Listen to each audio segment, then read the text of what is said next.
Welcome back to this lecture series on FDR and the New Deal. And in this episode, we will be exploring the legacy of the New Deal. In spite of criticism, FDR and Congress continued to enact experimental New Deal programs and policies between 1934 and 1935, with the summer of 1935 beginning the so-called Second 100 Days. FDR and a Democrat-dominated Congress pumped $1 billion into the economy for public works. They provided greater protection to labor organizers, built huge granaries for storage during droughts, provided grants to artists and writers, supported additional rural electrification projects, and established old age pensions in the form of Social Security. But FDR's enormous success in Congress did not always meet with corresponding success in the federal courts.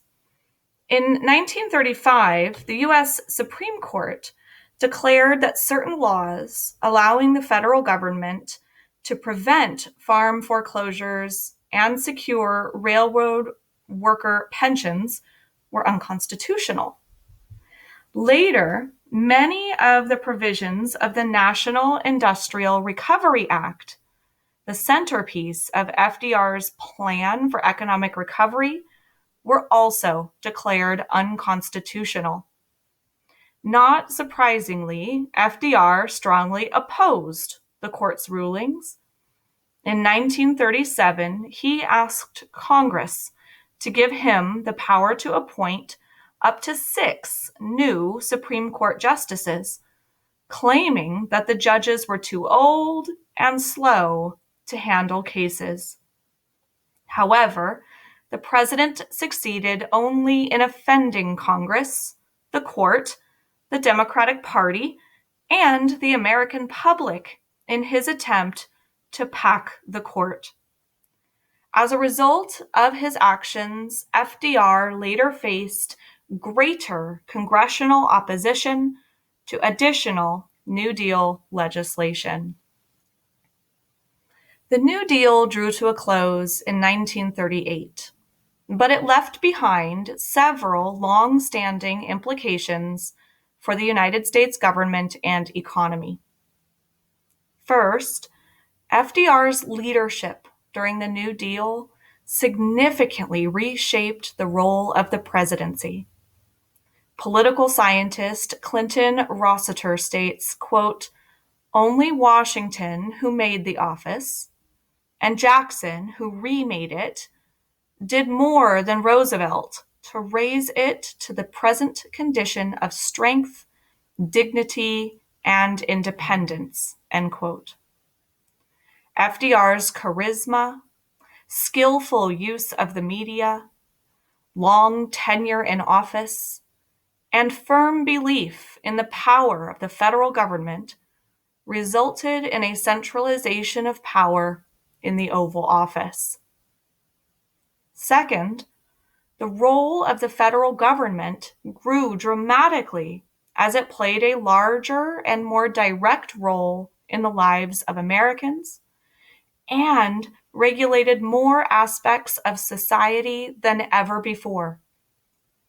The welfare state begun under FDR was further buttressed by numerous presidential administrations in the years after the 1930s.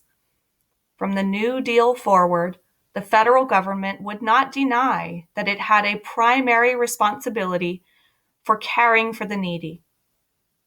Third, both FDR and Eleanor Roosevelt ushered women into more influential roles in government, including appointing Secretary of Labor Frances Perkins and Mary McLeod Bethune of the National Youth Administration.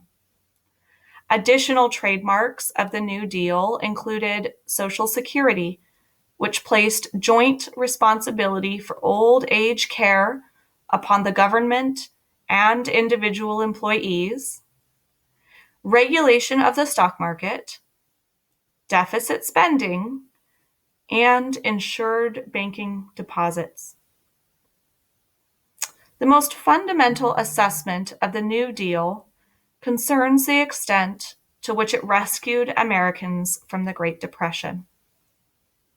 According to economic statistics from 1929 to 1939, the New Deal was partially effective in restoring America's health.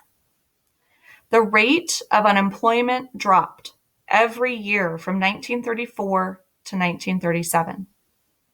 The overall number of business failures decreased during the 1930s.